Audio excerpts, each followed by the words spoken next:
All right, welcome guys. This is going to be our first reading on Introduction of Metaphysics by Martin Heidegger. All right, I'm not going to give much more than that of an introduction. All right, let's see if I can. Okay. All right. Why are there beings at all instead of nothing?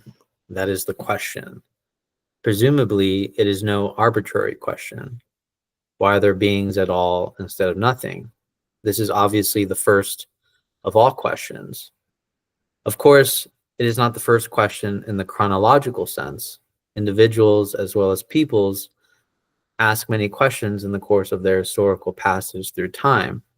They explore, investigate, and test many sorts of things before they run into the question, why are there beings at all instead of nothing? Many never run into this question at all.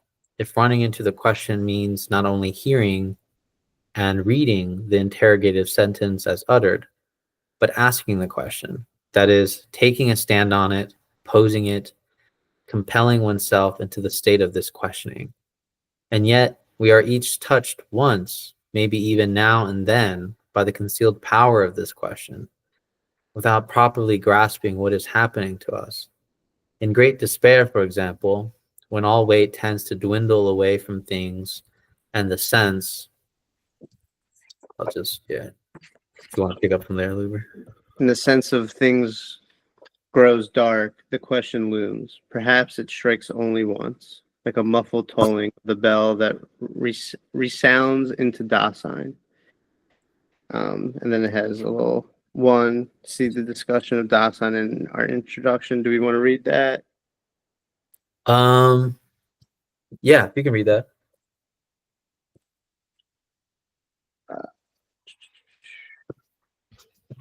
Well, first I have to find it. I couldn't find it before. Like I have in my note, where is this?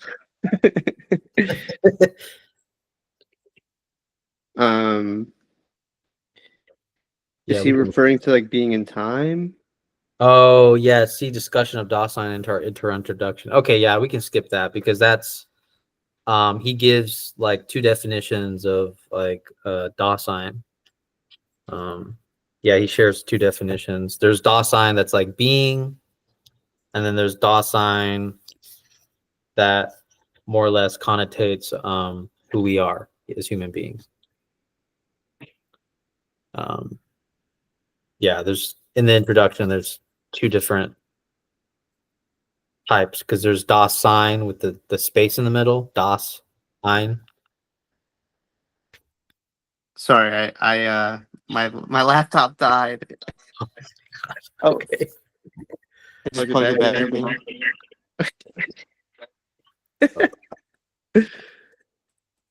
Okay. Okay. So what I was saying was there's two different definitions, but the Dasein is just the one with the space before the sign is the being, just Dasein is being, and then the Dasein that's together without the space is the more or less like human being equivalence. Where are you getting that from? That's from the introduction. Like that's from the translator's introduction. Okay. For me, it's like on page like 11. Roman numerals. Yep. I see. Yeah. Okay. Yeah.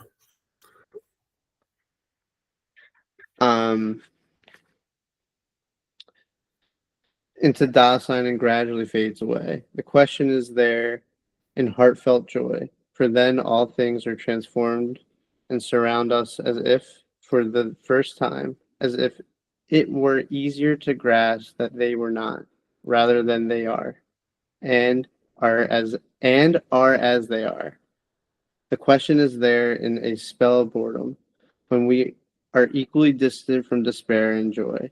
But when the stubborn ordinariness of being lays open a wasteland in which it makes no difference to us whether beings are or are not, and then, in a distinctive form, the question resonates once again. Why are beings at all? Why are there beings at all instead of nothing? But whether this question is asked explicitly or whether it merely passes through our Dasein like a fleeting gust of wind, unrecognized as a question, whether it becomes more oppressive or is thrust away by us again and suppressed under some pretext. It certainly is never the first question that we ask, but it is the first question in another case, namely in rank. We will explain three ways in which this is so. The question, why are there beings at all instead of nothing, is the first in rank for us as the broadest and deepest and finally the most ordinary question. The question is the broadest in scope. It comes to a halt at no being of any kind whatsoever. The question embraces all that is, and that means not only what is now present at hand in the broadest sense, but also what has previously been and what will be in the future. The domain of this question is limited only by what simply is not and never is, by nothing. All that is not nothing comes into the question, and in the end, even nothing itself, not as it were, because it is something, a being, for after all, we are talking about it, but because it is nothing. That to me was just lack right there. Oh, yeah, Sorry. yeah. Go No, ahead. actually, Are we waiting to comment about yeah, we can stuff? comment. Yeah, we can comment after the page is finished. Okay. Yeah. I have a couple things that I want to say, also from the first page as well. Oh well, yeah. I got some things. I got some things because I'm curious about what you think about this, which is, don't you think that Heidegger asking this question in a more with your philosophy of theme is really that this question of being and nothing, because it's contained in a story, is really a question about the theme of the story. Yes. Yes.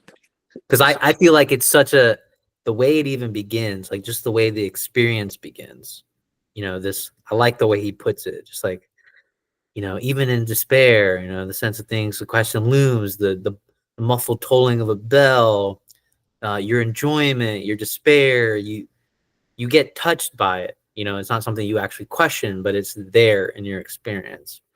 Yeah, that's So kind of to piggyback off that, at least the way I think about this, when he asked the question, why are there beings at all instead of nothing? Da dash sign means being there more explicitly. What's subsumed in being in this sense is content. That something appears as content, which is what we call being. So what he's really asking in my mind is, why is there content versus no content at all? Mhm. And then to remind, to then try to answer the question, which he kind of does in a way. And then he comes back to saying the question resonates once again on the second page. The act of that question resonating once again is then tying how content relates to being, which is essentially theme. Content's relation to being itself is thematicizing that content.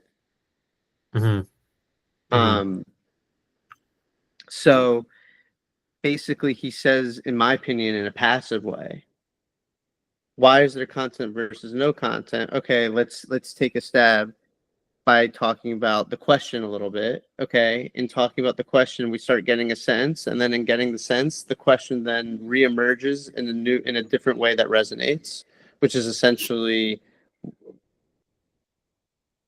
realizing its relation to being, which is its theme, like I said. And then he's just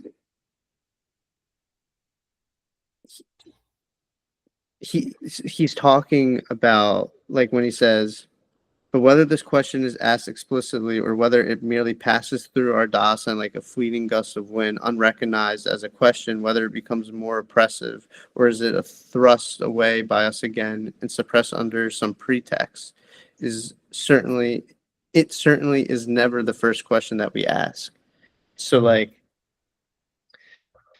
I basically that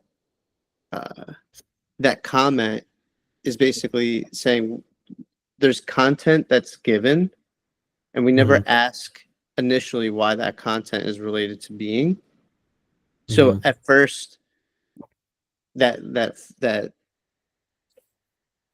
we're thrown into this content essentially, and that's why it will never be that first question that we ask. Because if it is the first question that we ask, then there's no unfolding. There is no philosophical journey, so to speak, if it's the first question. So that's why I would make the case that a good interpretation is why are there content versus no content at all is actually the first question. Simply because you then, once you start ruminating in that question, you then get to the question, why is there being at all versus no being? Yeah.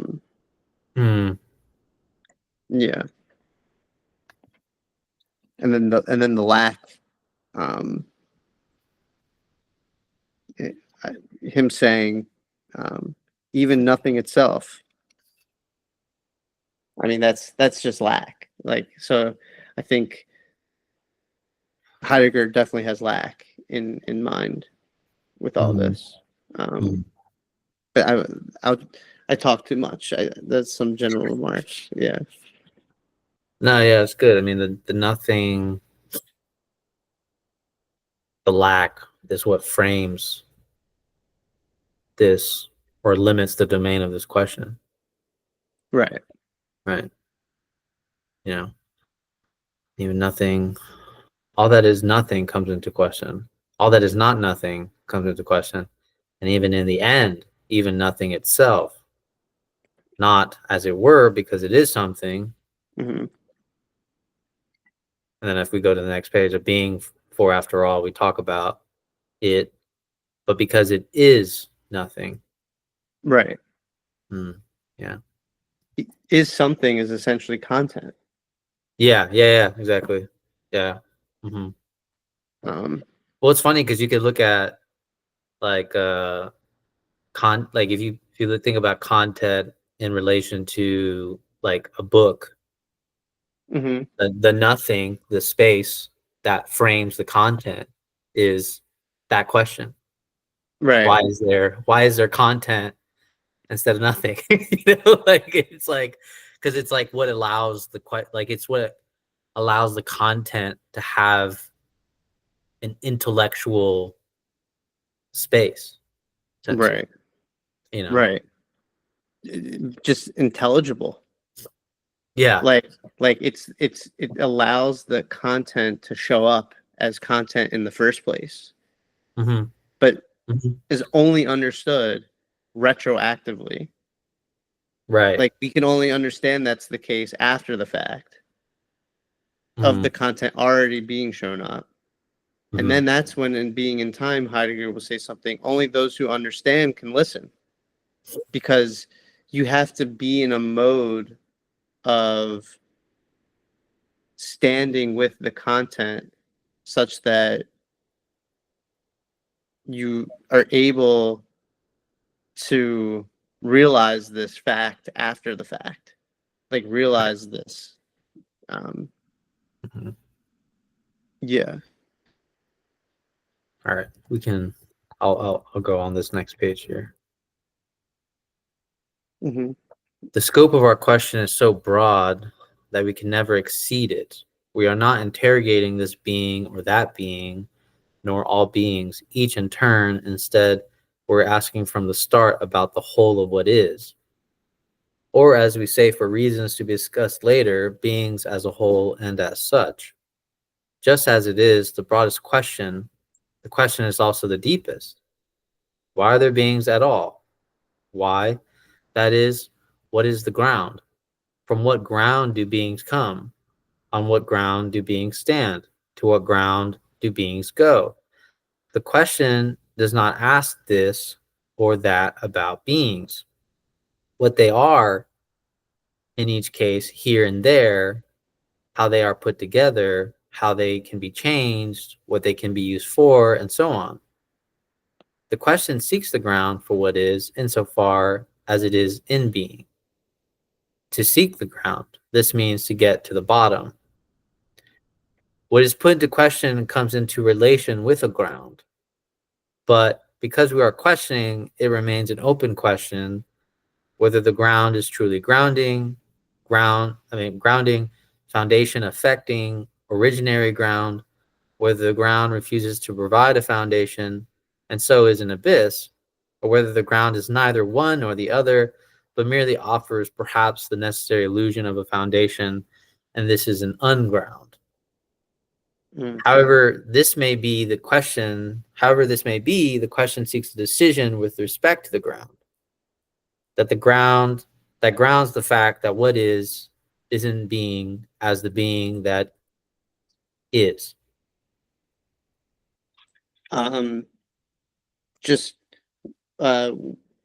when you say ground, there's a little footnote that says ground can mean a foundation, earth, or soil, or a reason, cause, or explanation. Literally, go to the ground is an idiom meaning to be ruined. I think that's interesting because what Heidegger, this question actually seems to be what ruins. It's like you would think, oh, trying to find the reason, cause, or explanation. This will make sense when we get to when he talks about faith. It's going to make sense that to go to the ground is to be ruined.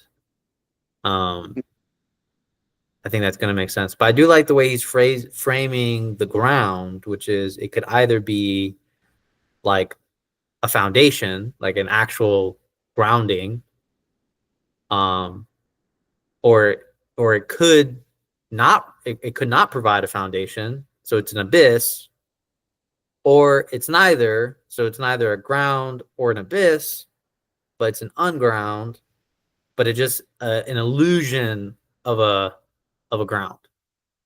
Yeah. So there's like three options that he's like laying that down. Yeah. It's good. It's good. I believe there's a ground. I'll just flat out say it. But let's keep reading. I won't get into my Heidegger take on that. I think he also thinks that too. Okay. This why question does not seek causes for being, causes which are of the same kind and drawn from the same level as beings themselves. This why question does not just skim the surface, but presses into the domain that lie at the ground. Even pressing into the ultimate to the limit, the question is turned away from all surface and shallowness, striving for death. At the broadest, it is at the same time the deepest of the deep questions. Finally, as the broadest and deepest question, it is also the most originary. What do we mean by that? If we consider our question in the whole breadth of what it puts into question, beings as such and as a whole, then it strikes us right away that in the question, we keep ourselves completely removed from every particular individual being as precisely this or that. I mean, right? I'm hearing beauty. I'm hearing beauty right there. Just saying when he says strike, but I'll keep going. We do mean beings as a whole, but without any particular preference. Still, it is remarkable that one being always keeps coming to the fore in this questioning. the human being who poses this question, and yet the question should not be about some particular individual being. Given the unrestricted range of the question, every being counts as much as another. Some elephant in some jungle in India is in being just as much as some chemical oxidation process on the planet Mars, and whatever else you please. Thus, if we properly pursue the question, why are there beings at all instead of nothing? In in its sense of in its sense as a question, we must avoid emphasizing any particular individual being, not even focusing on the human being. For what is this being after all? Let us consider the earth within the dark immensity of space in the universe. We can compare it to a tiny grain of sand. More than a kilometer of emptiness extends between it and the next grain of its size. On the surface of this tiny grain of sand lives a stupefied swarm of supposedly clever animals crawling all over each other, who are for a brief moment have invented knowledge. And then he refers Nietzsche. Um, I'll,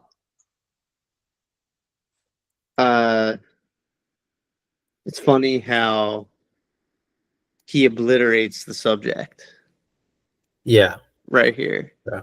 Mm-hmm. Mm-hmm. But yet at the same time acknowledges that it's always the subject, the human subject, the one asking the question. Mm-hmm. So there's this contradiction right here that he's going to have to weave out a little bit,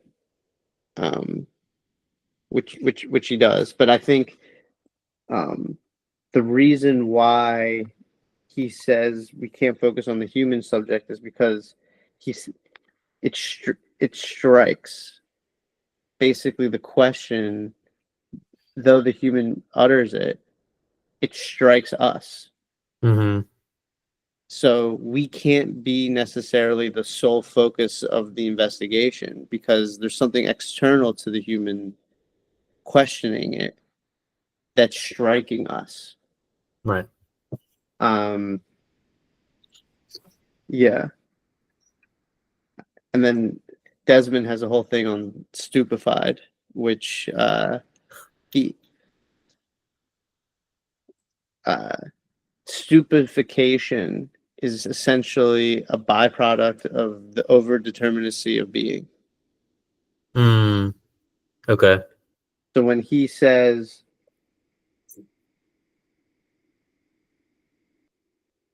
basically that line of stupefied swarm of supposedly clever animals on the top of 5, bottom of 4, I think that is him signaling to this overdeterminacy of being, which is why we can't focus solely on the human subject. It goes hand in hand with the strike. There's this it's overwhelming, it's overdetermined. Right. And therefore, because it's overdetermined, something strikes me, and then the question is uttered. I don't know. Those were my thoughts on that page.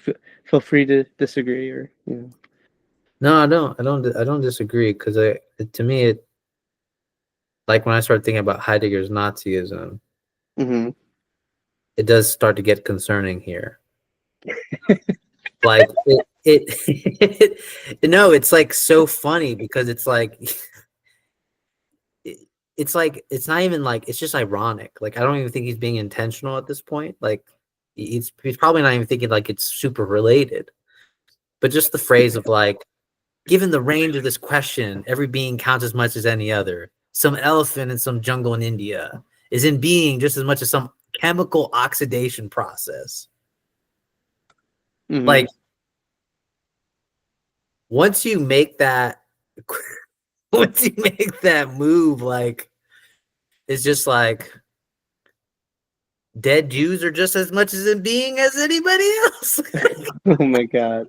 Like, like it's like I mean, like I don't know. I mean, I could be wrong, but like it's like just like it's just like I don't think it's intentional because obviously he's really adamant at trying about to get to this question. and he Mhm. really does see something other than that. But I'm just saying, like, what he's doing is a dangerous move, because if you don't interpret it rightly, then you can come to some really bad conclusions. Um, Yes. Yeah, that is for sure. yeah. And I think, I think he actually understands the power of this question, because he keeps saying it. It's like the power of this question, Mhm. right? Like, this question has a lot of power. So it's obvious, like, this question has a lot of, it's carrying a lot of heat right now. Yeah. And trying to answer this. But I just thought that was such a funny example of just him being like, an elephant in the jungle of India, just as much being as chemical oxidation process. It's just like, it's like, Mhm. yeah. I mean, we don't value it the same, but like, we don't Mhm.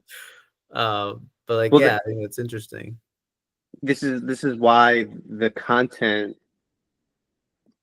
me bringing up content, is so important, because he's basically just saying how there's all these different forms of content that relate to why that content why it relates to being. Mhm. Why do something appear at the level of, chemical oxidation as such?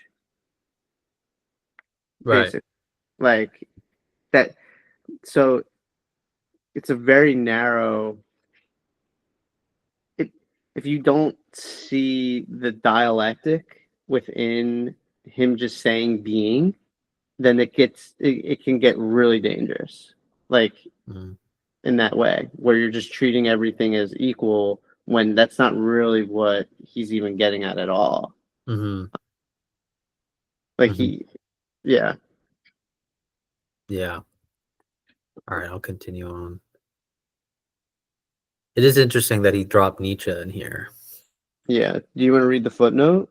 Yeah. I'll read the footnote. So the footnote hits here's, um, Nietzsche's essay begins, the 1953 edition. In some remote corner of the universe, glimmering diffusely into countless solar systems, there was once a planet upon which clever animals invented knowledge. It was the proudest and most mendacious minute in world history, quote. He kind of puts it in world history. But it was only a minute. After nature had taken a few breaths, the planet grew cold and the clever animals had to die. And end of the Nietzsche quote. No, not even end of the Nietzsche quote. Someone could invent a fable like that, and he still would not have adequately illustrated how wretched, how shadow-like and fleeting, how pointless and arbitrary the human intellect appears within nature.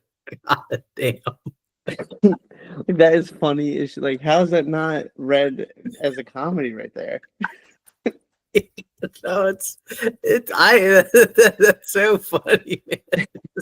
I was just like, man, this is a really good like sci-fi story. Like, this is really Yeah. good. Like, oh my god. Oh my god. So it's funny that Heidegger brings that up of, stupefied swarm of supposedly clever animals.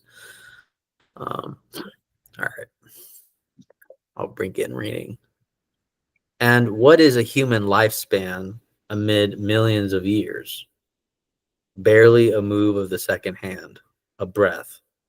Within beings as a whole, there is no justification to be found for emphasizing precisely this being that is called the human being, and among which we ourselves happen to belong. But if beings as a whole are ever brought into our question, then the questioning does come into a distinctive relation with them. Distinctive because it is unique, and beings do come into a distinctive relation with this questioning. For through this questioning, beings as a whole are first opened up as such, and with regard to their possible ground. They are kept open in the questioning. The asking of this questioning is not in relation to beings as such and as a whole, some arbitrary occurrence amid beings, such as the falling of raindrops. The why question stands against beings as a whole, so to speak, stands back from them, though never completely. But this is precisely how the questioning gains its distinction. What is asked in this questioning rebounds upon the questioning itself. Right. For the questioning stands against beings as a whole, but does not, after all, wrest itself free from them. Why the why? What is the ground of this why question itself? A question that presumes to establish the ground of beings as a whole.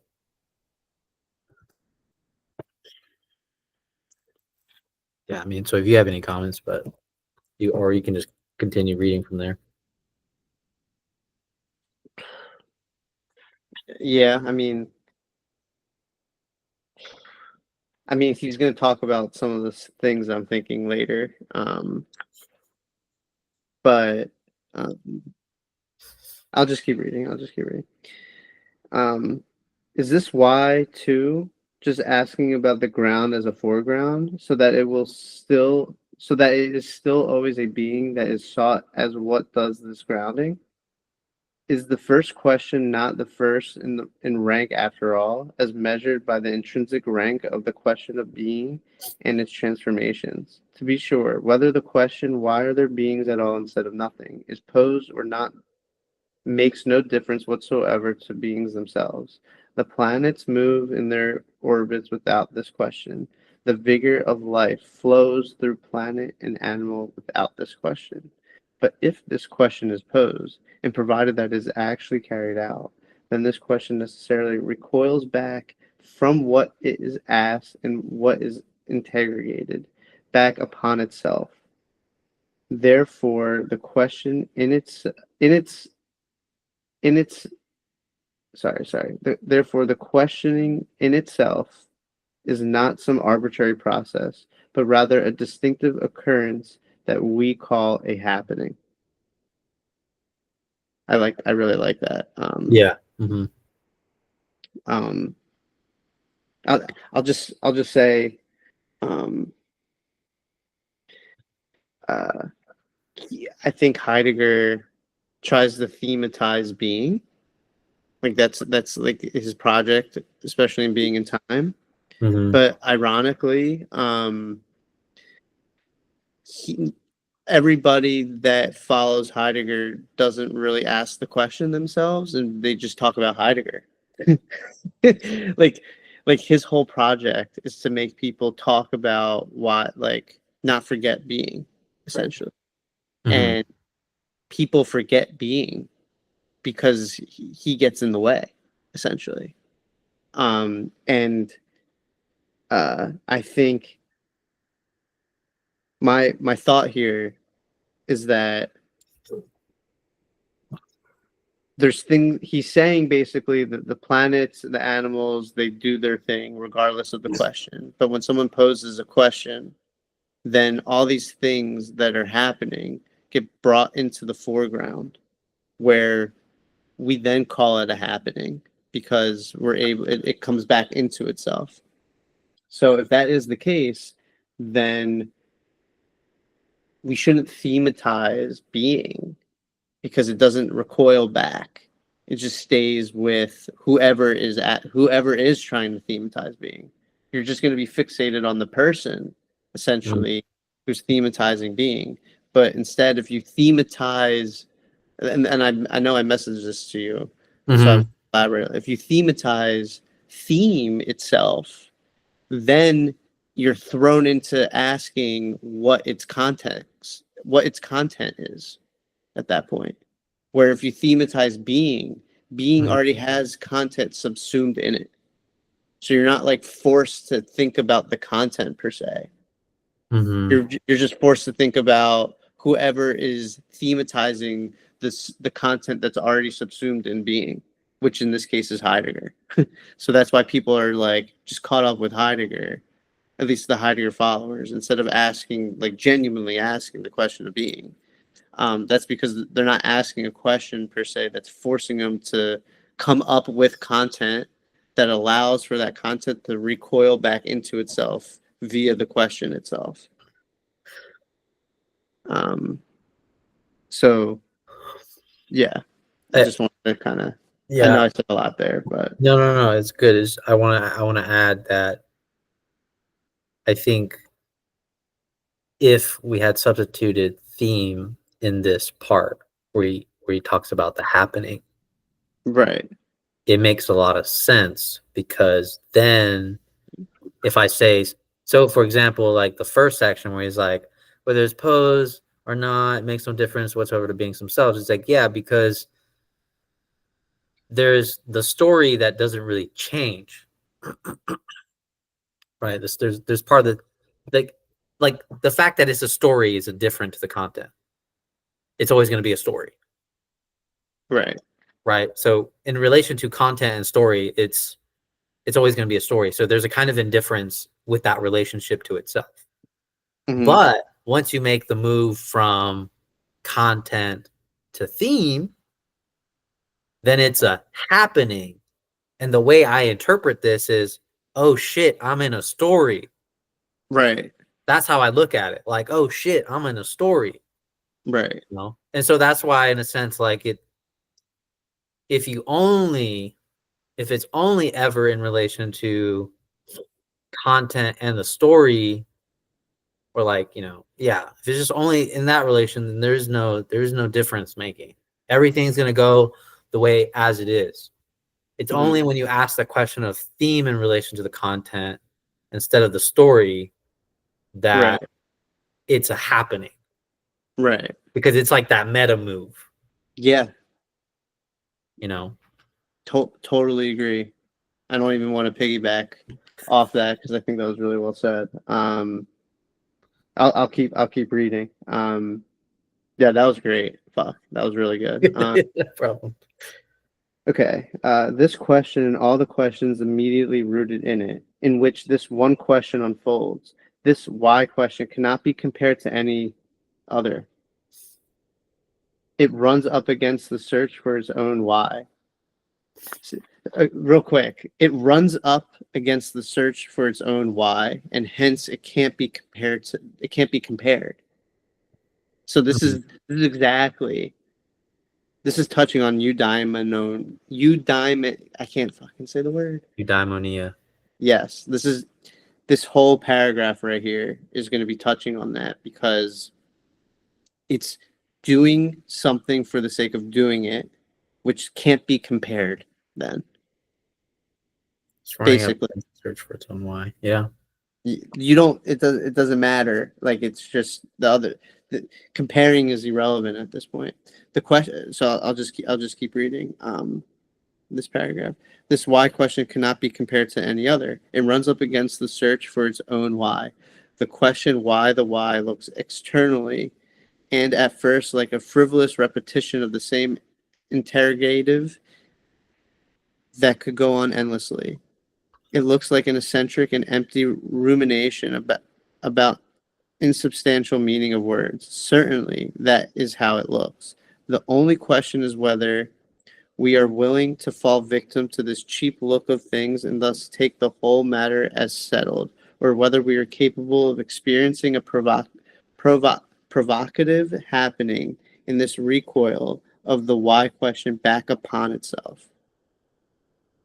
Um, but if we do not let ourselves be deceived by the look of things, it will become clear that this why question, as a question about beings as such and as a whole, immediately leads us away from a mere toying with words, provided that we still possess enough force of spirit to make the question truly recoil into its own why. For the recoil does not, after all, produce itself on its own. That's interesting to me. That's interesting to me because then if the question cannot recoil on its own, then it really needs a human being to ask the question. And so it's a little weird to be like, we're not interested in beings. We're only interested in being. Mm-hmm. But the force that allows itself to propel itself doesn't come from being itself, per se. The question does not come from itself. Like, the force does not come from the question. It's from who's asking. Which I think it's just interesting that it's like it has this very specific relationship. Mm-hmm. I'm also interested in this idea that he said force of spirit, which it feels obvious to me, but I want to like make it more complicated as being as like I don't actually know what that means. You know, like I don't know what that means. Force of spirit, like you're talking about my soul. You're talking about like, you know, what are we talking about? Still possess enough force of spirit. Yeah. I think he's gonna go into it. His conception of leap, Yeah. I think really addresses the first question and the second question that you're saying in a really well way, in a good way. It's basically when we were talking about like the story and narrative, and like when you look at what affords your story isn't actually you per se, and that it's context around you, that move is a leap. And that's that he's so it just he really read Hegel a lot, and I definitely think it's confusing if you don't take in the dialectic, essentially. Gotcha. Like in my opinion, yeah, I mean we could keep going. Yeah, let's keep going. Yeah.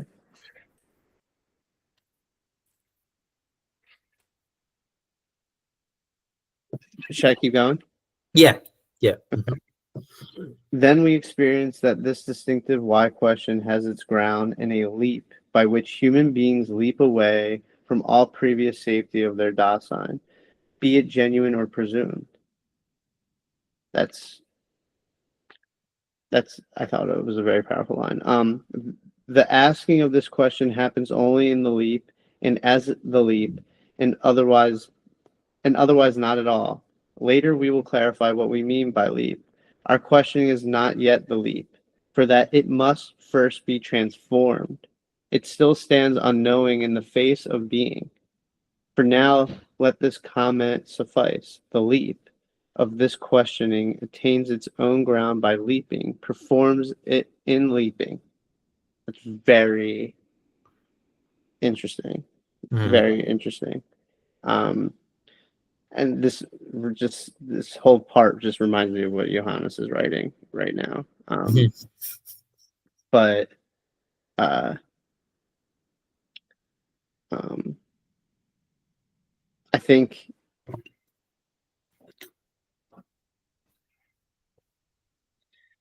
it must be first transformed. What do you think he means by that? Because he said it has to be to transform before the leap, right? Right. What he even said. It must first Yeah. transform. It still stands an unknowing in the face of beings. I think this has to do in relation to, because he'll bring it up later about you have to face the question. And I feel like that's the transforming part, like taking it on, and then going from there. But I could be wrong. I mean, yeah, I don't really know.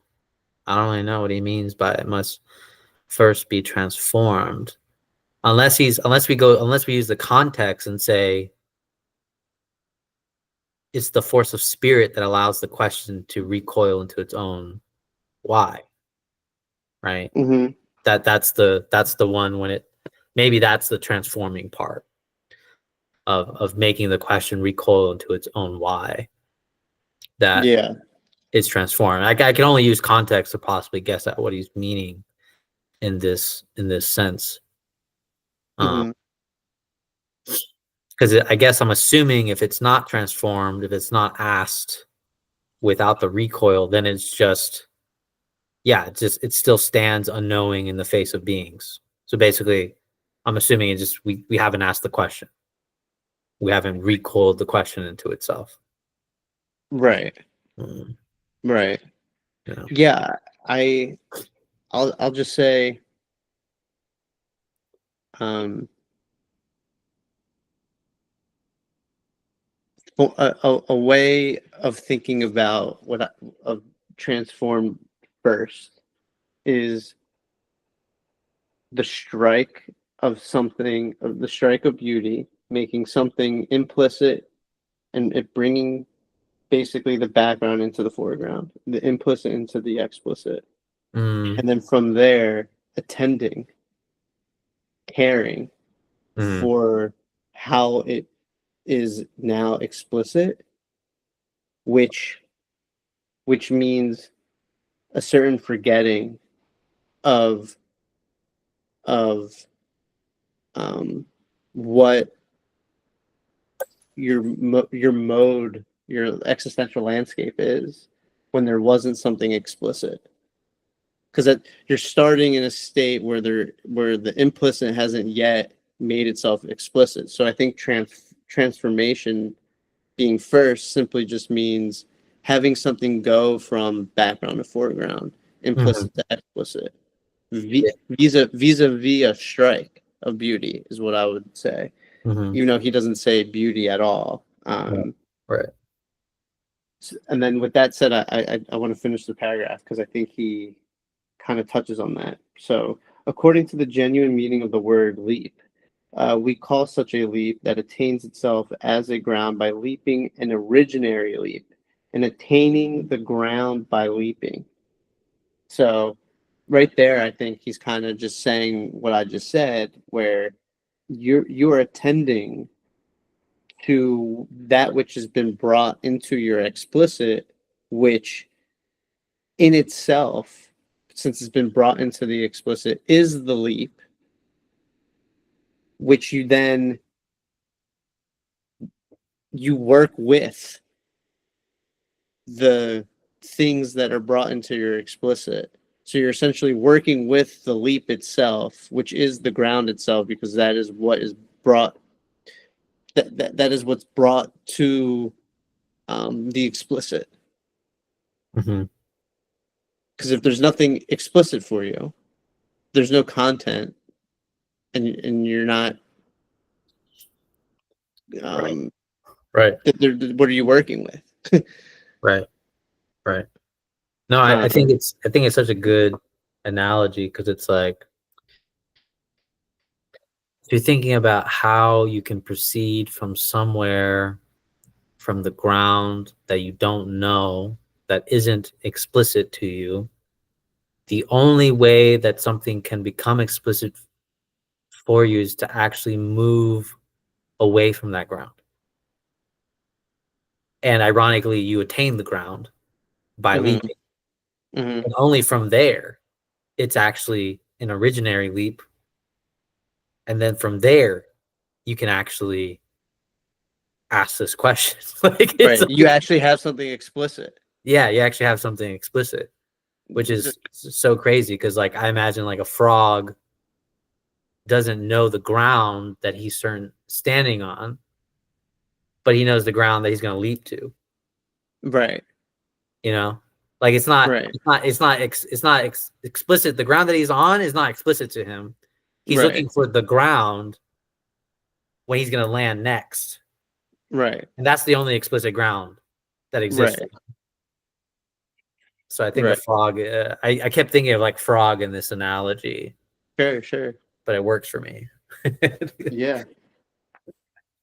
That was good. I'm gonna keep going. Mhm. Because the question, why are there beings at all instead of nothing, attains the ground for all genuine questioning by leaping, and is thus an originary leap. We must recognize it is it.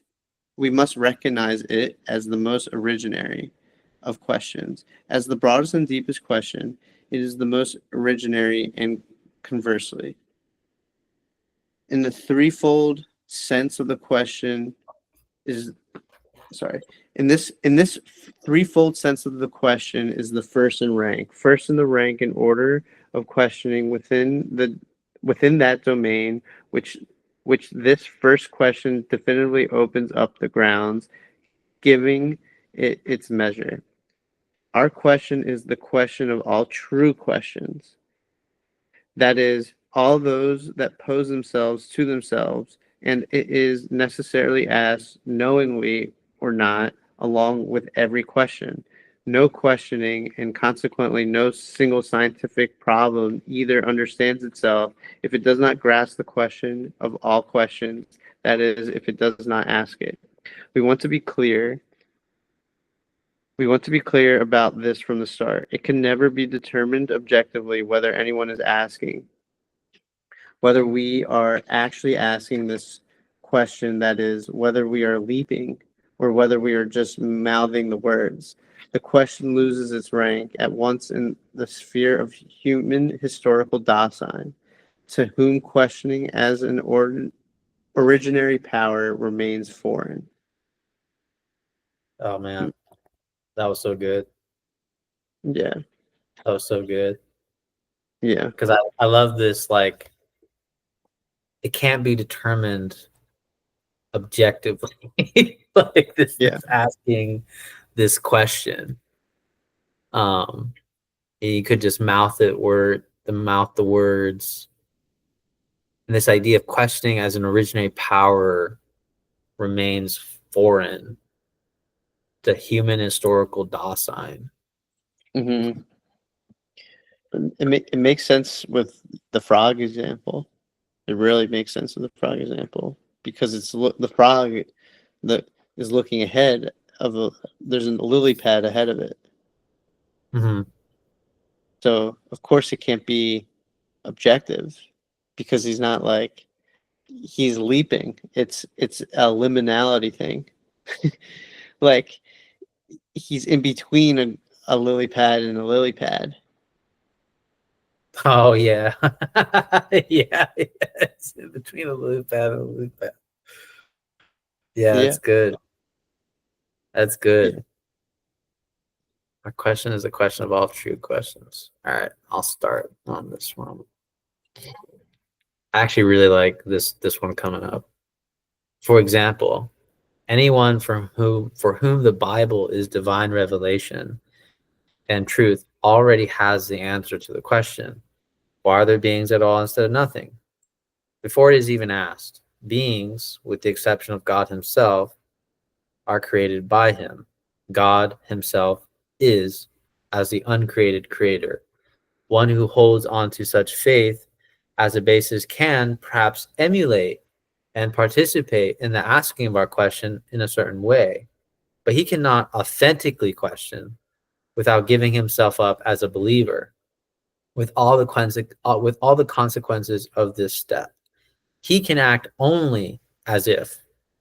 On the other hand, if such faith does not continually expose itself to the possibility of unfaith, it is not faith, but a convenience. This is such a good one. This is so good. Mm-hmm. It becomes an agreement with oneself to adhere in the future to a doctrine as something that has somehow been handed down. This is neither having faith nor questioning. God damn, he's going hard. But indifference, which can then, perhaps even with keen interest, busy itself with everything with faith as well as with questioning. Now, by referring to safety and faith as a special way of standing in the truth, we are not saying that citing the words of the Bible, in the beginning God created heaven and earth, etc., represents an answer to our question. Quite aside from whether the sentence of the Bible is true or untrue for faith, it can represent no answer at all to our question because it has no relation to this question. It has no relation to it because it simply cannot come into such a relation. What is really asking our question is for faith, foolishness. Philosophy consists in foolishness. A quote, Christian philosophy is a round square and a misunderstanding. God damn. To be sure, one can thoughtfully question and work through the world of Christian experience. That is the world of faith. All right. Oh, I mean, Go ahead. this is like he's like taking a swing at you. I feel like Javier. No, I feel like he's not taking a swing, because I feel like this is why I really like this passage. This is like such a good passage, because Heidegger is marking the boundaries of what real faith is. So let me quote this one line. Okay. It says, it's on the other hand, if such faith does not continually expose itself to the possibility of unfaith, it is not faith, but a convenience.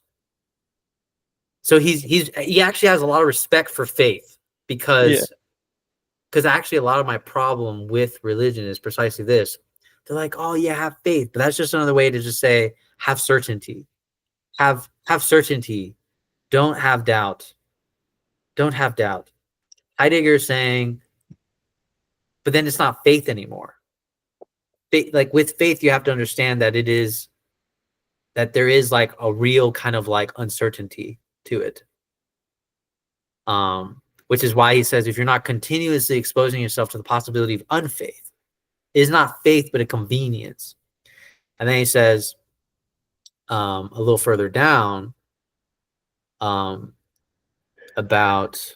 what is this? Oh yeah, about how the tradition, like handing itself down, it becomes an agreement with oneself to adhere in the future to a doctrine as something that's somehow been handed down. He's talking about Catholicism, because he was Catholic. Right. This is neither having faith nor questioning, but indifference. So you can tell he's really respecting the bounds of faith, because he's like, this is just like, you're not, what people call faith is not faith. And that's what Heidegger is actually saying in this passage. But indifference, which can then perhaps, even with keen interest, busy itself with everything, with faith as well as with questioning. He goes, now by referring to faith and safety and in faith as a special way of standing in the truth. So he's talking about safety, faith being used as a safety mechanism. And that is what is the real like gripe that he's having. But I do like what he says at the end of just like, which I want to think about a little bit more, which is that whether the Bible is true or untrue has nothing to do with the question. Mm-hmm. Which is very significant. Yeah. Because to me, this is the Aquinas move. Meaning that once you reach the limits of reason, you pick a story. Mm-hmm. And that's faith. He didn't do anything. Yeah, you pick a story, and then that's faith. And then the balloons come up. I don't know. Yeah, you pick a story, and then that's faith. And then, but it seems like Heidegger's saying it has nothing to do with faith. Because what we're trying to get at is, or to put it in translation in Aquinas terms, is the limits of reason by understanding. Yeah. But I'll let you go in on this. No, that was good. I think it's interesting, but he puts philosophy in the same boat as faith.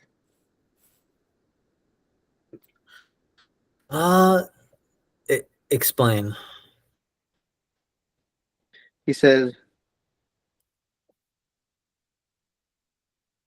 what is really asked in our question is, for faith, foolishness.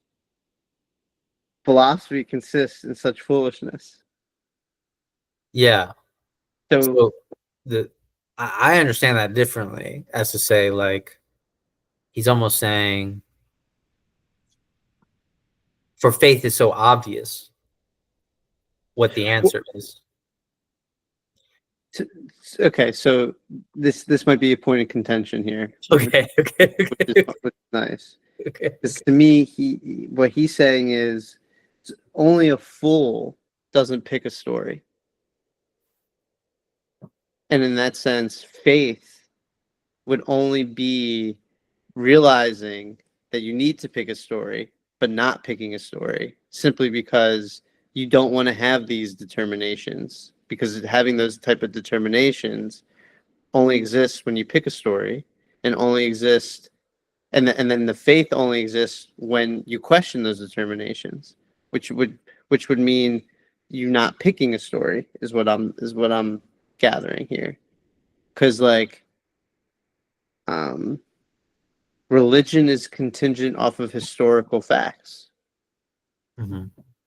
Like it wouldn't be a religion if these, people weren't, there would be no Judaism without,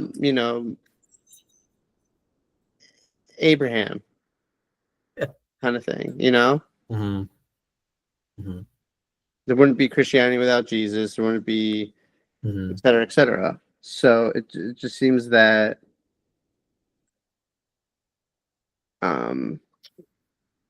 this foolishness is the realization, kind of what I was just saying.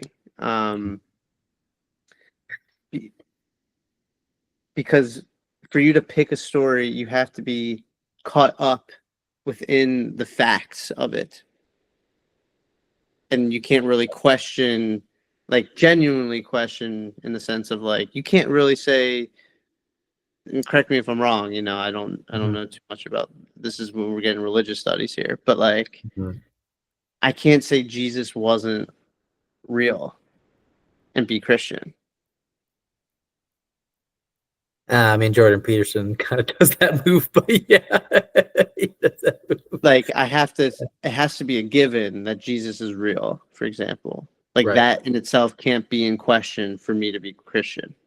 And I think that's what Heidegger's playing with here.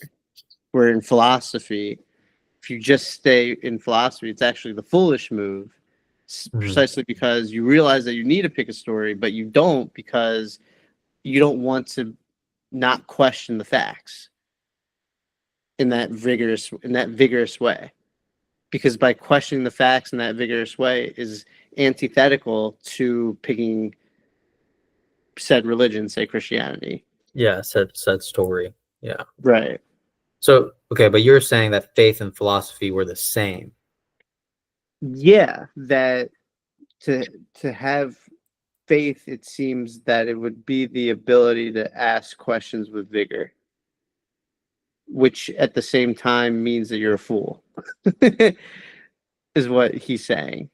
Oh, Um, okay, okay, oh, okay, because you're playing off the unfaith quote, right? yeah. Okay, okay, okay, I see what you're saying. I see what you're saying. Yeah, because the ability, because there's two versions of faith, and then and he's kind of oscillating between the two, because he's like, because I really do see his point on when he's saying Christian philosophy or whatever is a round, square, and a misunderstanding. It's more like, because I do think Heidegger is kind of like you're saying. I do think he's kind of seeing it like you do the work of philosophy and then you pick your story. There's no reason Hmm. to say Christian philosophy. Hmm. Like it doesn't make any sense. Like Hmm. he's like, you already picked your story, so why are you like I guess basically this is where faith as a safety net is what creates Christian philosophy, so to speak, Hmm. you know, to like safeguard like doctrines and stuff like that. Um, Whereas Heidegger's taking like a real like he's taking this approach where if you actually have faith, there's an opening to where you could collapse back into the philosophical. And that's I what it would. means. That's what it means to have faith. So that That's how I'm understanding your distinction. Yeah. Saying You need to go to the philosophy, philosophical. Yeah. faith and philosophy are like the same. When faith is open to the unfaith, which I'm interpreting would be philosophy. Mm-hmm. When you're open to that foolishness, then it's faith, Mm-hmm. actually. Right. So it's like philosophy and faith have that identity together. Right. Yeah. 'Cause- So I agree with you. Yeah. Right. Yeah, just a quick remark on like the Christian philosophy thing. Yeah.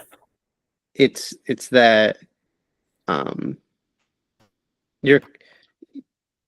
the order of operations is getting fucked up in his mind, Mm-hmm. Mm-hmm. Yeah. basically. Yeah. I Um, have the same gripe. Yeah. so that yeah, I just kind of wanted to say that. I do have to go like pretty soon. No. Yeah. I was actually gonna cut it like pretty soon. Actually. Okay. I Yeah. feel like this might be a good place to stop. Mm-hmm. Yeah. I And then agree. we could pick up on end of 8, 9 Yeah. next week. Mm-hmm. Okay. I'll stop recording here. Yeah. I think that was a